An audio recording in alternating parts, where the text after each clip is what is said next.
Hi there. What? What's your name, kid? Who are you calling kid? Who the hell are you? I'm George Stobart, and I'm with the good guys. You're a head case, mister. A few sandwiches short of a picnic. Cut the crap and tell me your name. Liam McGuire. What are you doing hanging around the bar, McGuire? I'm on the run from me dad. Why? Did you do something bad? I ain't done nothing, boss. You can tell me, kid. Is it your dad? Oh, sir. He drinks every last penny down his evil throat. And there's me poor old mother, bedridden and dying of presumption. I tried to buy her medicine. Chopped firewood for Father Mahoney till me fingers bled. The old skinflint cheated me too. But I took the pennies he gave me back home. Look, Ma, says I, see what your darling son has earned with his own sweat and blood. When suddenly me dad appears and grabs the loot. I'm off to Dublin, heavy drinking, says he. Watch out till I get back. That's why I runned away. Something in the grin on his face told me he wasn't being strictly truthful. Compared to him, Huckleberry Finn was a candidate for Altar Boy of the Year. Did this pixie have a scar on his cheek? I couldn't see. He was wearing a stupid mask. Are you a special agent? Sorry to disappoint you, kid, but I'm not. What can you tell me about the castle, McGuire? What do you want to know? Well, can I get inside? No.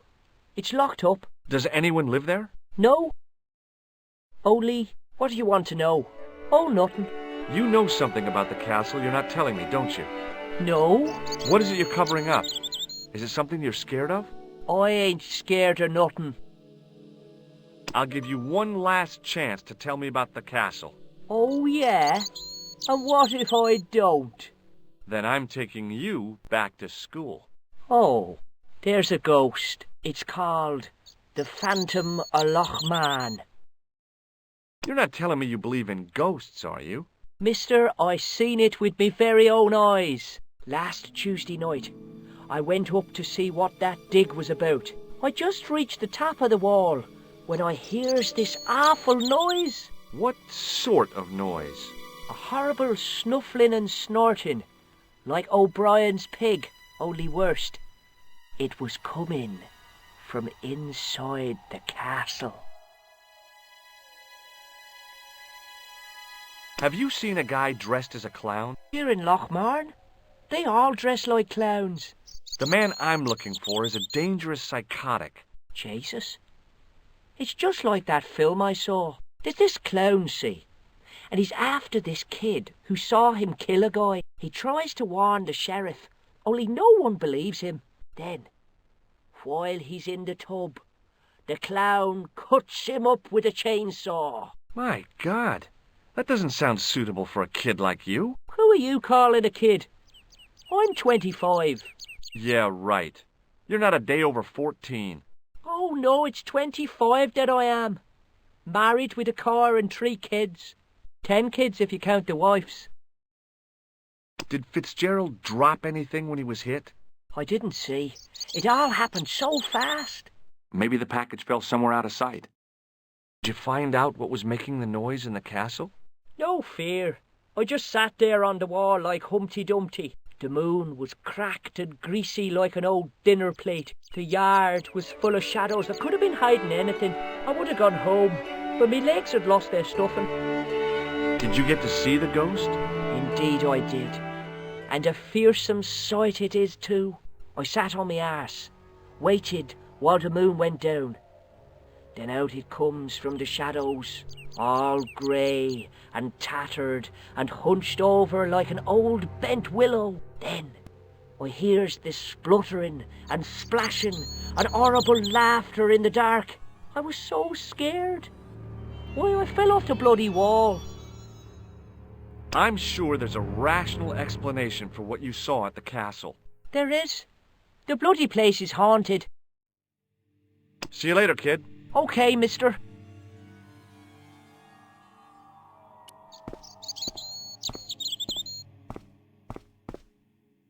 I pushed the switch down, but in doing so it snapped off in my hand.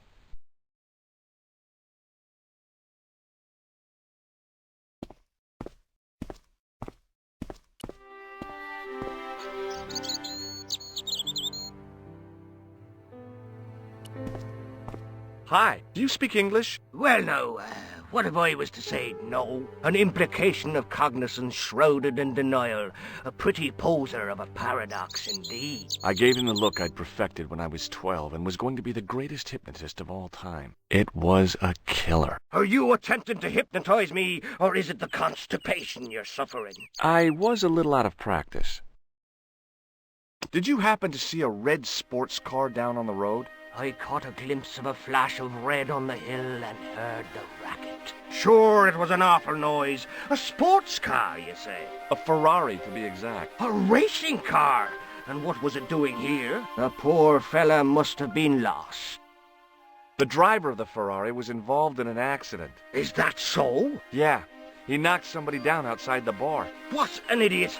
How could a thing like that happen? He was traveling too fast. So fast, he ran right under the car? I mean, the car was traveling too fast. But you'd have thought the idiot could have heard it coming. Maybe you know the guy who was hit by the Ferrari. His name is Sean Fitzgerald. Oh, I know him all right. That's me nephew, the idiot responsible for the stacking of my hay cart. Was he killed by the car? Oh, no, but he has been abducted. Well, that's a relief now. Aren't you going to look for your nephew? What for? From what you say, it's too late. Well, you could report the matter to the police. Better not. Besides, what could they do? Well, they could mount a search. They have only the one bicycle between them. In a question of superior acceleration, I put me money on the Ferrari. I think you ought to know exactly what Sean has gotten himself into. I'm not sure I want to know. But you're his uncle. His own flesh and blood. You're right, but what can I do? If I'm not here to guard it, some idiot might try to climb the haystack. What a moral dilemma.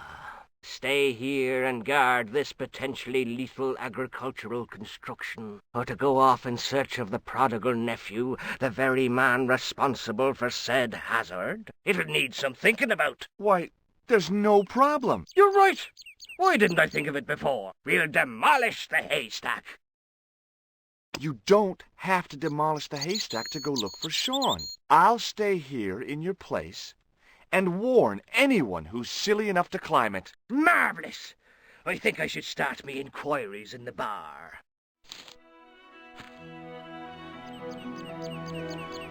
He strode off in the direction of McDevitt's bar, leaving me to contemplate the stack of hay.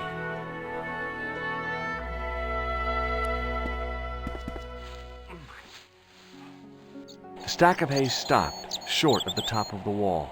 Even if I stretched as far as I could, the wall was out of reach. What I needed was a slice or two of Alice's Wonderland.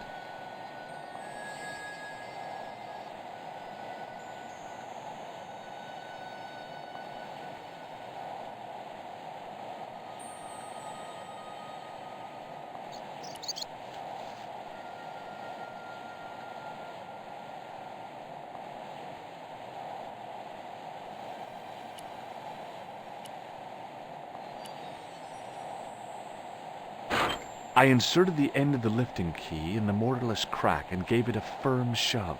It remained lodged in the wall, jutting out to form a step.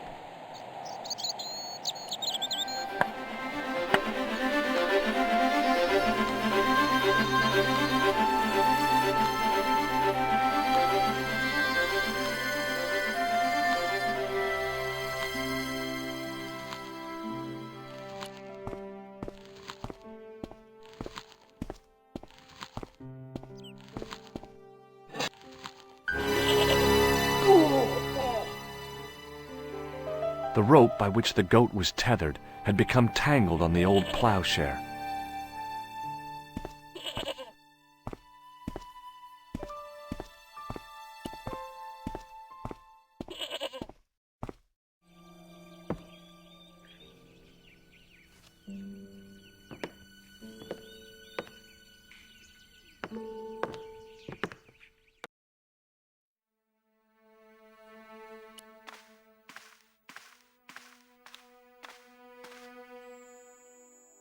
As I dipped my fingers into the soft white powder, I realized what it was. Plaster of Paris. I'd used it in kindergarten to make casts of animal paw prints.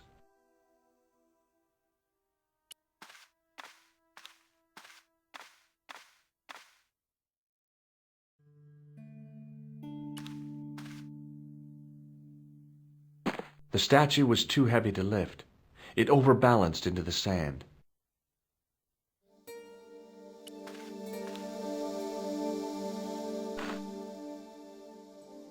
As I swung the stone upright, I noticed it had left a pattern of holes in the sand.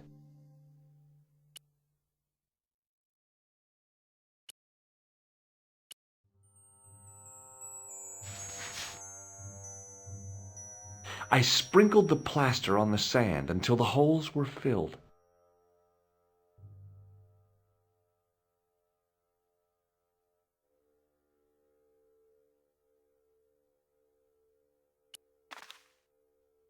I smoothed the plaster level with the sand. It was my first experience of home improvement. I smoothed the plaster level.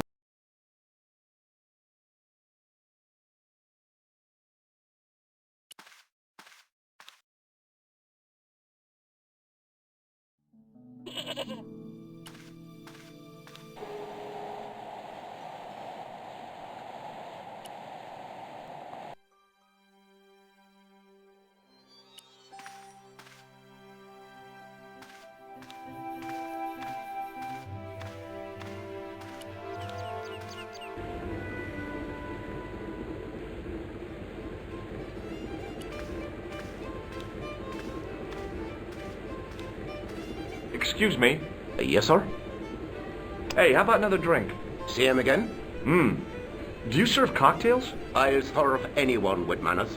And money. No, I'm serious. Have you considered turning McDevitt's into a cocktail bar? Cocktails are chic, cool, and popular with younger drinkers. What? Kids in the bar? Can you imagine it? Pinball, pimples, and puke. Right, I get the picture. I'll settle for a glass of stout. I'm sorry, but the pump appears to be broken. I could fix it for you. I don't think so. This is a job for a professional electrician. Oh well, at least the glass washer is still working. It's not my idea, is it? It just so happens I'm an electrician. Check out my credentials. Well, no. Isn't that marvellous? Here's a house bedevilled with faulty wiring of a wayward nature. Here's you, an electric man, with a little plastic card to prove it. I still want to see what you can do before I let you touch me beer pumps. You can make a start on the glass washer. And when you've finished that, will you take a look at the pumps?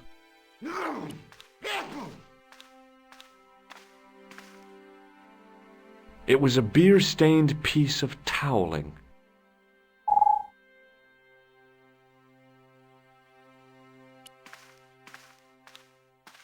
Hello again. What? If I was a woman, I wouldn't think much of a wire necklace. It's not made for a woman. I've got my sights on tastier dishes than women. Flesh as smooth and tender as a maiden's. Bones as soft and white as a newborn babe's. Rabbit, lad. That's what gets my juices flowing. I'll see you later.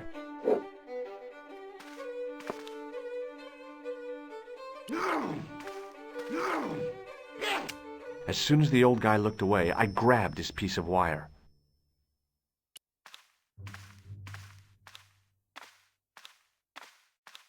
I couldn't see anything obviously wrong with the machine. I figured it must be the wiring.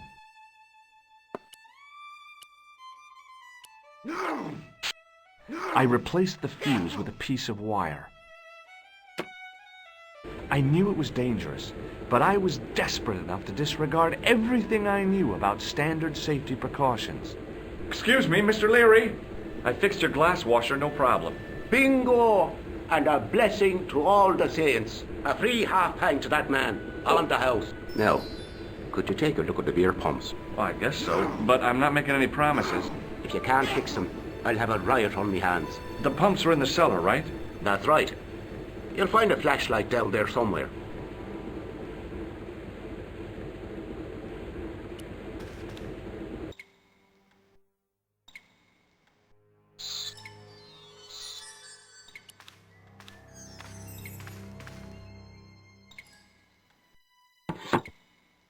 I pushed the lever and heard the grating of metal, but nothing appeared to happen.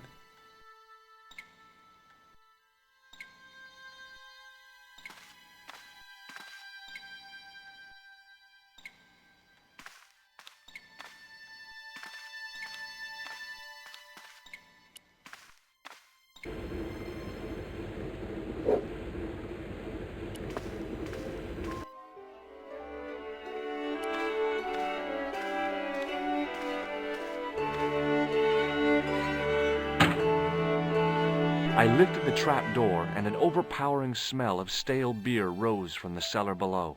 I looked down on a stone-tiled floor, way too far to jump. Excuse me. There was a nasty feeling in my guts I usually associated with light opera. It was Khan. What's the problem? Did you see what happened here a few minutes ago? What was that? A man was involved in an unfortunate accident. I didn't see anything. What about the boy? He doesn't know anything either. The kid, well, you know how it is in these rural communities. Not enough genes to go round. I prayed McGuire had the sense to keep his mouth shut. Was the guy hurt bad? He's been taken care of, but he thinks he dropped a small parcel. You didn't happen to find it, did you? If I had, I would have taken it to the police. Of course. Thank you.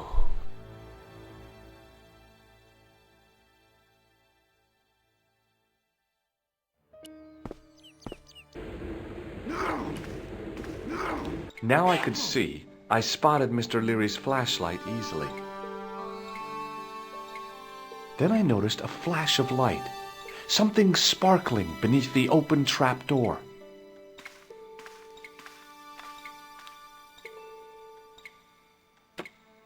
It was Peagram's gem, all right. A large, uncut blue stone. I guess I was already under its spell. Did you find it? What? Whatever you was looking for. Yeah. Listen, McGuire, I want you to keep this to yourself. No problemo. Just chuck us up a crate of lager. No way, you're not old enough.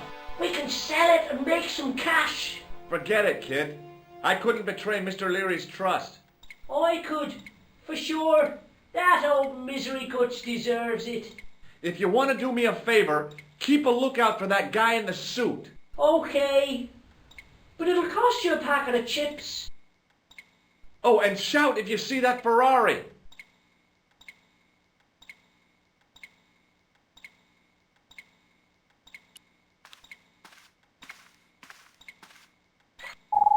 The faucet creaked, coughed, and spewed out a stream of rusty-colored water.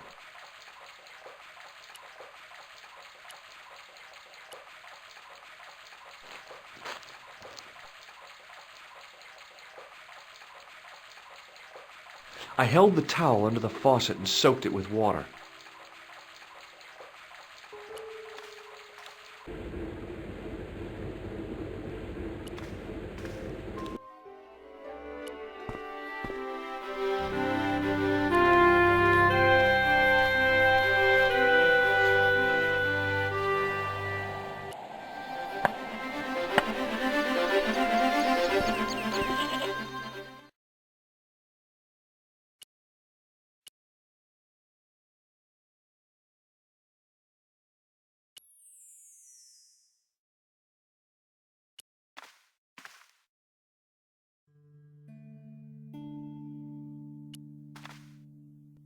I smoothed the plaster level.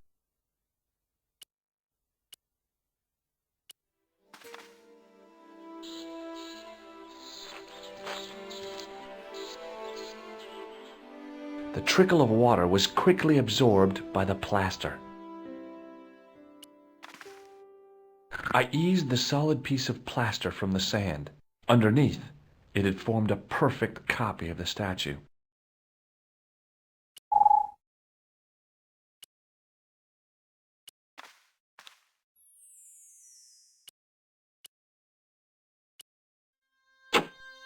The hardened plaster cast fitted snugly into the 5 matching sockets. There was a soft thud, then silence.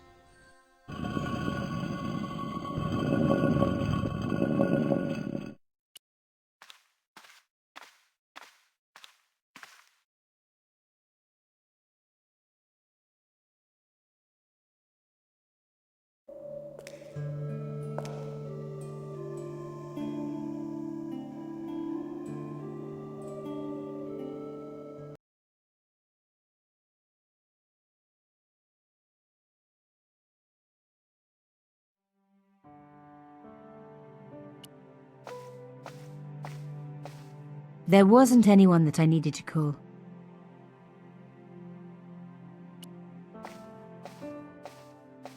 I had messages waiting to be played. You have 3 messages. Hey, Courtyard, it's me, your favorite editor. Guess what? I'm gonna give you a second chance. I need somebody to write the TV column. Pays lousy, so what's new? If you're interested, drop by the office. In fact, drop by the office anyway. We have to talk, Nico. That story of yours I spiked. It won't go away. You've made some dangerous enemies out there. Hey, Nico, it's your old pal. I mean, your new pal, George. Whoa, Ireland. It's a whole different country. And I got some amazing news for you. Gem of a story, in fact. Oh, gotta go. Yeah, fella here's got a drink lined up for me. See you tomorrow, Nico. Slàinte. Yep, only here for a day and I'm speaking the lingo like a local. Mademoiselle Courtyard, this is Imelda Carchon. I wanted to thank you for being so understanding when... Come to lunch, why don't you? Tomorrow. I might have more news. There's a Monsieur Merlon coming to see me this evening. He says he knows why Pierre was murdered. In fact, he'll be here shortly. I shall let you know what he says. Goodbye, dear girl. Till tomorrow. Merlin? Oh my God. Merlin's the killer. I'd better get over there and warn her now. When it came to being two-faced, Imelda was up there with the best. I owed her nothing, but I couldn't just let her die. I arrived to find the Palais Royal courtyard deserted. I only hoped that I'd beaten the assassin here. I had to warn Imelda before it was too late.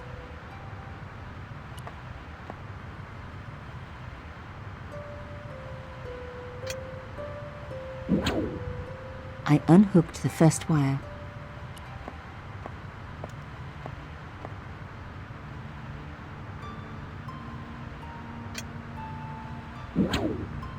I released the second wire. Even with both wires removed, the statue remained upright.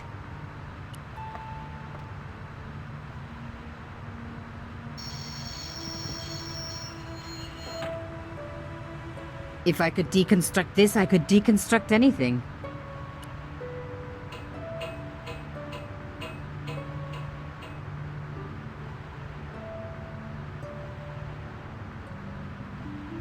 The plastic sheet was thick and strong. I'd need more than my hands to tear it.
My God, I'm too late.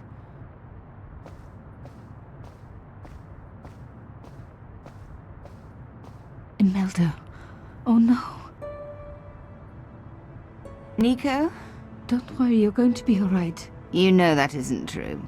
It was Merlin, wasn't it? Dressed as a cavalier. How absurd.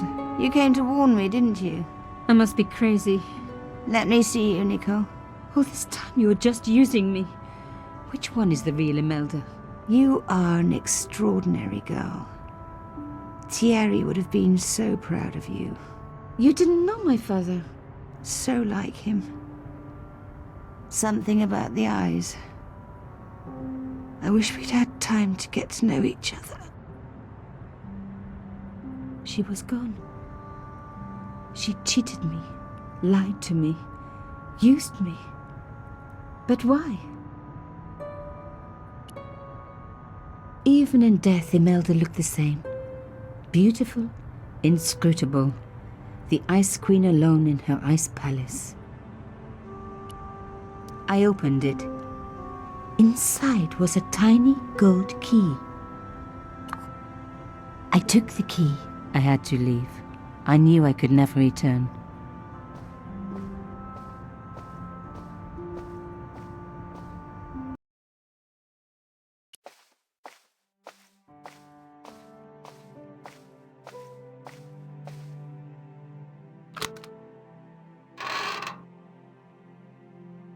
In the dim light, I caught the reflection of something metallic. A small, sinister-looking metal disc had been tucked under my father's box. It was a bug.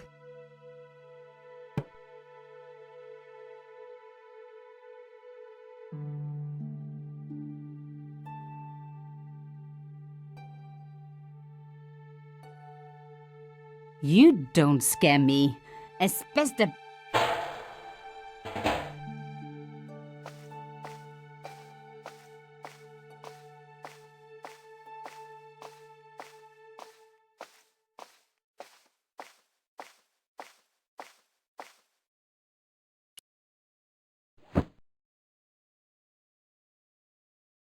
The box was carved by my father.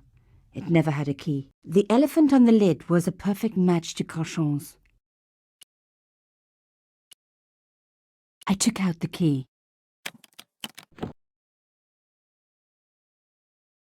I couldn't believe it.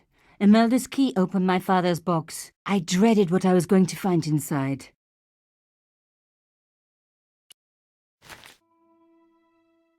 Hotel St. Georges, Algiers, Friday. My darling Thierry, by the time you read this, you'll be safely out of Africa. You need not fear. Pierre and the organization do not know who you're really working for, or about us. Did you think I would betray you? I could not. You wanted me to leave him, but I don't have your courage. I know too much of what has been going on here. They would find me and they would kill us both. Enjoy your life in Paris, Thierry. Your life of honor, of patriotic duty. Do they give medals to spies? No, they'll just give you a phony job in an embassy somewhere. I could never share that with you. Imagine me, a diplomat's wife. So I must stay here with Pierre, the two of us bound together by what we have done to this country. Au revoir, my love. You will be in my heart until I die. Imelda.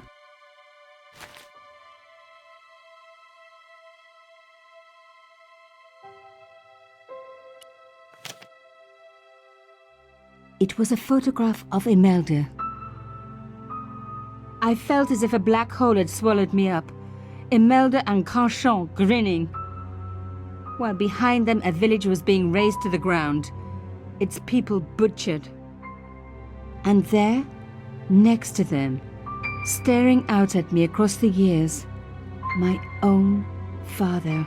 I stared at my father's image, looked deep into his eyes. What was he thinking when this picture was taken? How brave he had been. I missed him so much.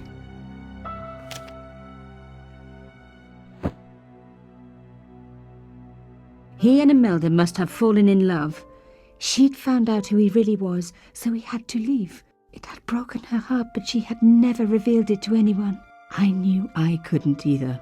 Whatever he was doing, he'd had good reason to keep it secret. I decided I would respect that and tell nobody.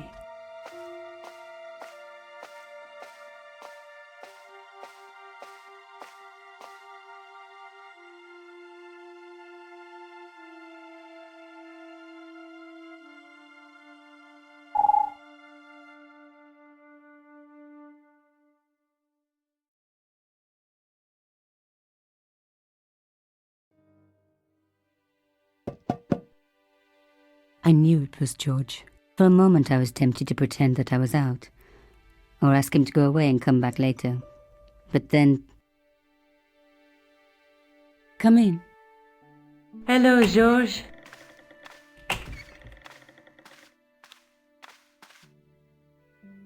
So, where did you stay last night? At McDevitt's. I got to drinking with Doyle and a couple of the guys. That explains why you look so ill today. Did you get any sleep at all? Not much. I had to share the room with another guy. Did he snore? Hardly. He was dead. Then Leary woke me in the middle of the night to help bail out the cellar. The cellar was flooded? Yeah, Some idiot had left the faucet running. And you say Pigram has disappeared? Without a trace. But my visit wasn't a complete waste of time. Pigram's gem? The Templars' gem. Whoever Jacques Marquet is, he's in for a disappointment. Jacques Marquet? He's the guy who should have collected the gem from Fitzgerald. What are your plans? I want to find out who, what, or where Montfaucon was. All I've got to go by is the name and a picture of a hanged man. Let's take another look at the manuscript.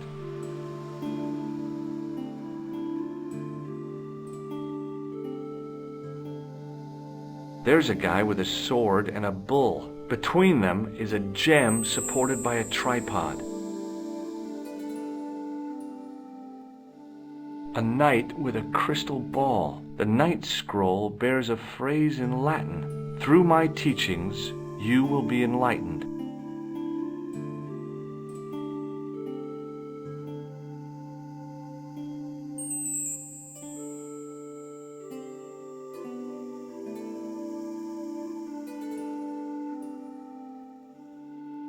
There's a woman looking at her reflection in a mirror, but the reflection has 3 hideous faces. There's a guy working on a loom.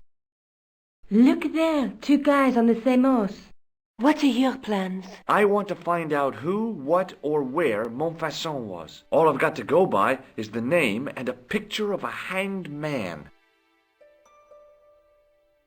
Do you want to look after the gem? No, Georges. I'd be too tempted to sell it. I can't sit here all day, much as I'd like to. Okay. Don't forget to look for Lobineau at the Kroon Museum. And why don't you see if Rousseau has heard anything? Okay. Anything else I can do for you while I'm out? Shopping, a trip to the laundromat? Just take care of yourself.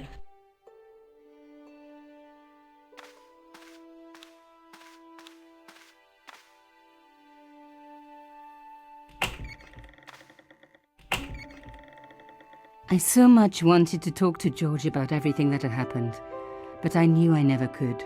My father's connection to Africa would have to remain a secret forever. His bravery would be known only to the government and to me.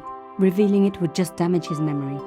People would take the story and twist it. Before long, he would be the villain and Carchon would be the hero. I know how they do that.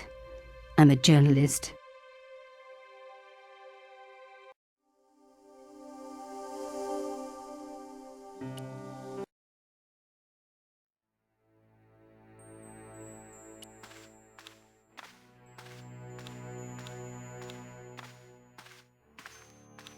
Sergeant Moo? Yes. Have you heard of a man called Marquet? Yes. He used to be known as the Mole of Montmartre. I heard he's been hospitalized, probably by one of his rivals. Which hospital was Marquet taken to? The Hagenmeyer Clinic. In the avenue des Hérissons. Why was Marquet known as the Mole of Montmartre? Because he lived in Montmartre, I suppose. Yeah, but why the mole? I don't know. Maybe he ruined people's lawns. I'd like to report an assault. Yes, monsieur? Where is the victim? I'm the victim. I've been harassed by a pair of thugs. I see. And where did this alleged assault take place? Outside the Hotel Ubu. They stopped me as I was leaving and went through my pockets. Could you describe the suspects, monsieur? One looked like a gorilla, and the other looked like a weasel. Their names are Flap and Guido. Bon.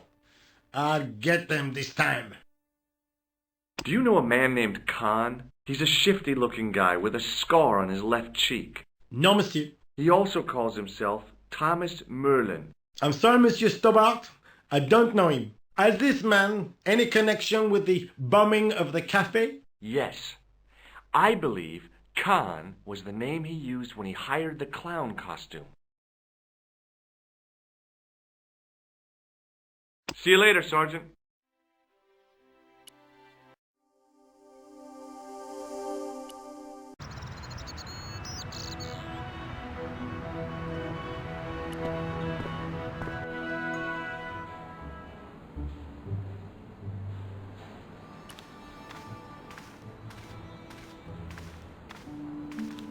Excuse me.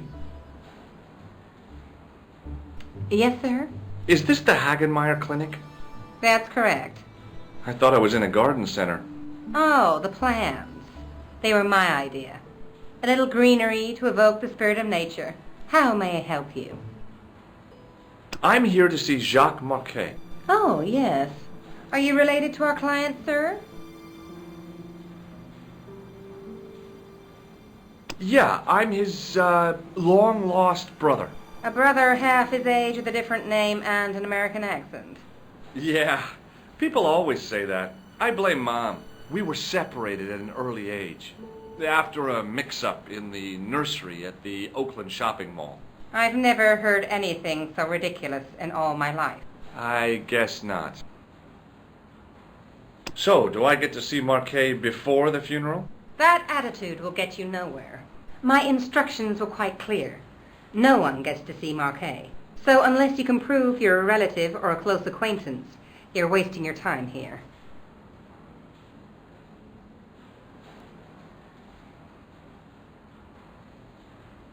Look at this ID pass.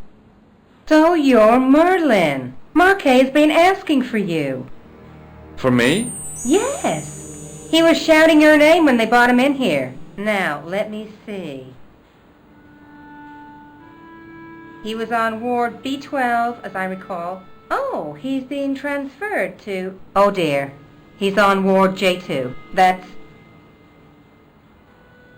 Nurse Grendel's ward. What's so bad about Nurse Grendel? She runs that ward like a South American prison. Keeping a well-disciplined ward isn't a crime, is it? Well-disciplined. In the discipline and punishment stakes, she'd whip the butt off the Marquis de Sade. Everything, I mean everything, is done to a strict routine. 6 o'clock alarm call, 6:10 bowel movements, and woe betide anyone who doesn't have a result. Those patients of hers are like Pavlova's dogs. She sounds like a real nightmare. And then some. If Nurse Grendel is that bad, how come the authorities tolerate her? She's like part of the furniture. I was beginning to get the picture. This woman was jealous, with a big green capital J. How do I find Nurse Grendel's ward? Down the corridor on the left, turn right at the senior consultant's washroom. Right again at the executive coffee lounge. Bear left past the administrator's sauna. And turn left at the end. That's J2. And good luck. Thanks for your help, ma'am. You're welcome.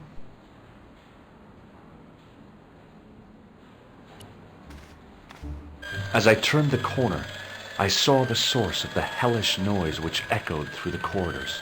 It was an industrial polishing machine with an odd-looking guy in tow.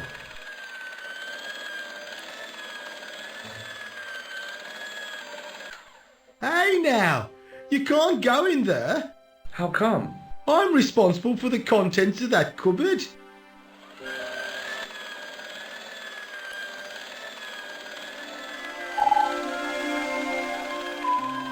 As I tugged the plug out of the socket, the polishing machine coughed, spluttered, and died.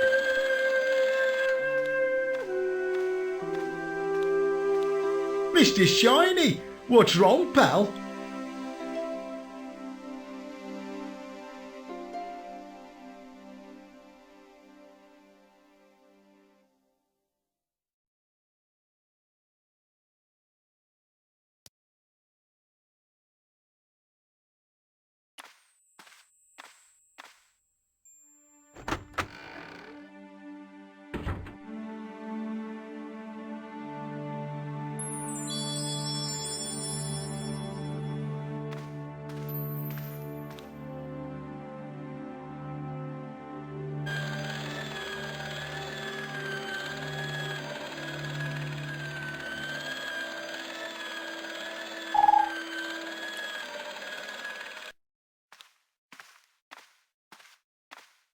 Good afternoon, Doctor. Oh, hi. Is this Ward J2? Yes, sir.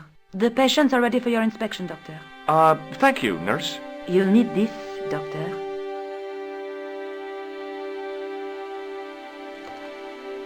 She gave me a long, narrow metal box and a stunning smile.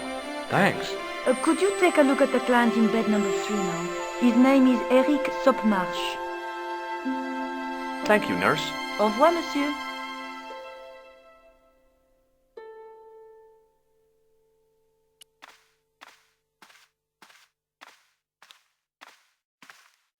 Hello? Anybody home? Who are you? My name is Dr. Stobart, and I'm here to steer you down the rocky road to recovery. Dr. Monroe said there was no cure for what I've got. Your problem is you stayed in bed too long. Are you sure you're a qualified doctor? You better believe it. What's your impression of Nurse Grendel? She's a very efficient young woman. Efficient? You make her sound like a vacuum cleaner. I've no complaints. I'll come back later.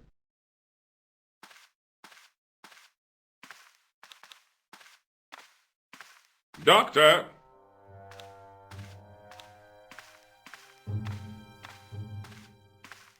What is it? You haven't taken my blood pressure.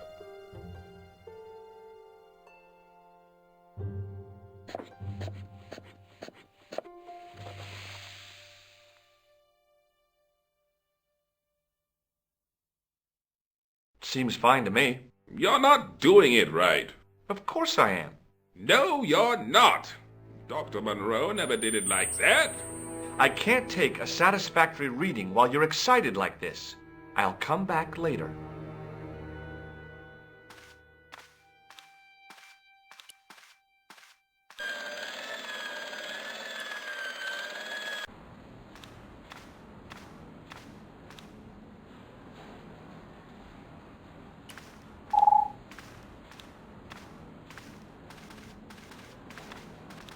Hi, my name's George Stobart.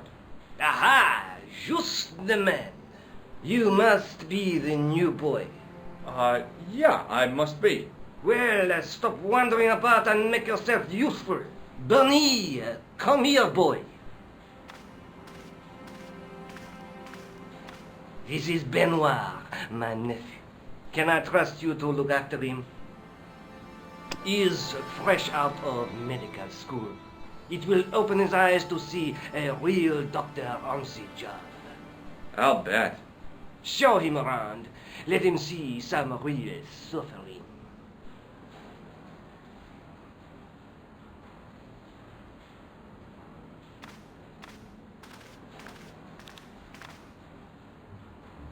Hi, my name's George Stobart. Yes, sir? So what's your name, kid? Benoit. They call me Bunny. Bunny? Jeez, and you don't mind? Oh, I've gotten used to it. Okay, Benoit, you're gonna help me. Anything you say, sir. Do you know the nurse on Ward J2? No, monsieur. This is my first day here. I can't wait to get my hands dirty. I was talking about treating my first patient, of course. I didn't mean I'd get my hands dirty with a nurse. Shut up, Benoit. Okay, sir. Follow me, Benoit. I'm right behind you, sir.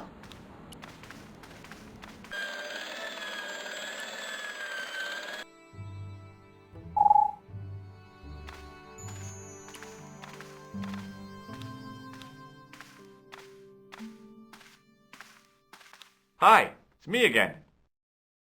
I'll come back.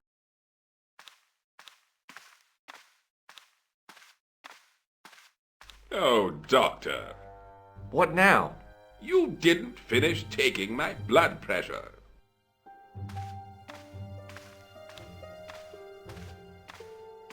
Okay, let's try again.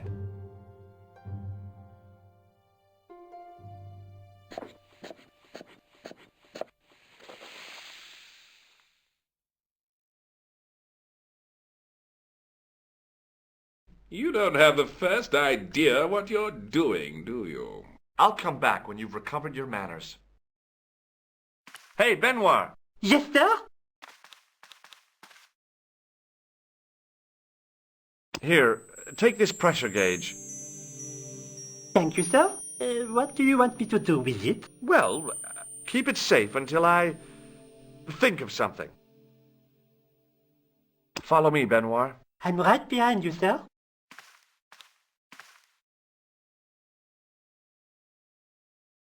Hey, Benoit! Yes, sir? Do you still have that gauge I gave you? Ah, yes. What do you want me to do with it? Use it on Eric Sopmarsh. Okay.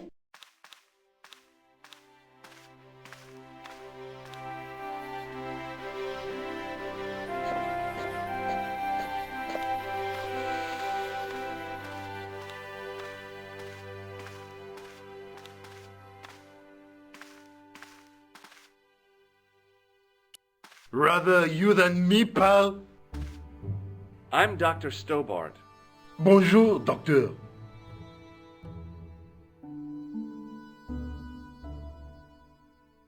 Have you heard of a guy called Marquet? He's in quarantine, doc. Right behind this here door. Marquet is just the man I wanted to see. I wouldn't go in there if I was you. He has anthrax. I have to visit my patient. What for? Routine.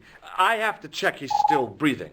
What if he's not? I'll sign the certificate and register his bed as vacant. That's a cold and distant attitude to death. Well, I've been institutionalized to the point of godlike aloofness. The white coat suits you. Thanks. Catch you later, officer. Au revoir, doc.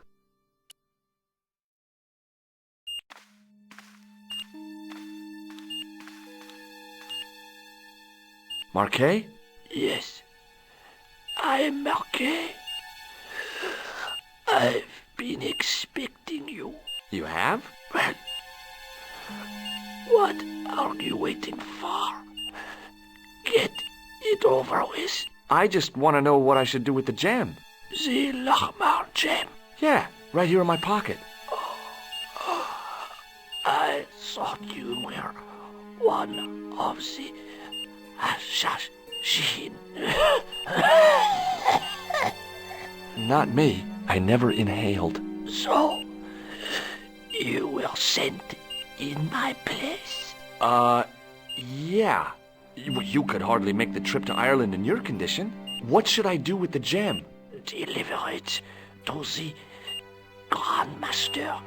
Quickly tell him that I have found the tripod. Right here in Paris. You have it? Not yet, but it's being taken care of.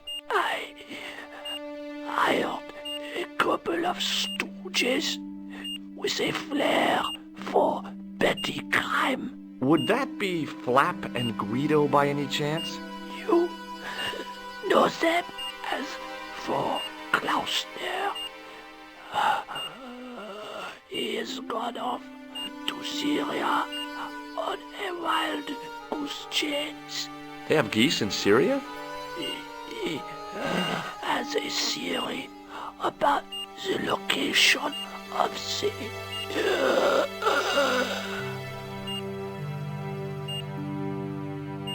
That's enough excitement for one day, Monsieur Marquet. What are you doing here? Talking to this patient, of course. Monsieur Marquet is my patient. If Herr Hagenmeyer was to hear that... Okay, I'm going. I'd learned all I could from Marquet anyhow. Ah, there you are, sir. I was just coming to look for you. I finished with your pressure gauge. Thanks, Bunny. What's that noise? It sounds as if someone's having a cardiac arrest.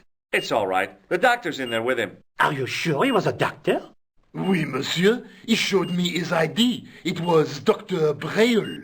There's no Dr. Braille working here. He's an imposter! The door's locked. Help me, officer. Stand back, monsieur.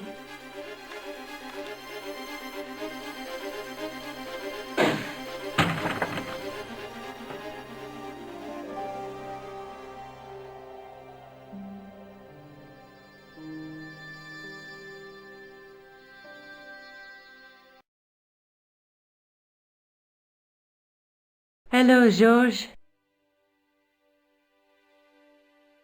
I found Jacques Marquet. Did he talk? Yeah, he talked. For the very last time. He's dead. Yeah, killed in cold blood by a bogus doctor. That's despicable. What kind of guy would pass himself off as a doctor and take advantage of a dying man? Was it Khan? No, I don't know who he was, but it certainly wasn't Khan. He got away, out the window. Have you ever heard of the Hashiashin? No. Marquet said that they were his biggest enemy. His biggest enemy was the bogus doctor. Don't remind me. That guy was evil. He had wild, staring eyes like a dead fish. I'll never trust a doctor again. Do you think the assassin was responsible for killing Marquet? I don't think so. He could have finished him off the first time. Besides, Marquet would have recognized him. He was pumped to the gills with sedatives. He wouldn't have recognized the 4 horsemen of the apocalypse unless they'd introduced themselves. I guess I'd better go back and talk to that weirdo. Which one, Rousseau or Sergeant Mou? Oh, but you're referring to Andre. I'll let you work it out.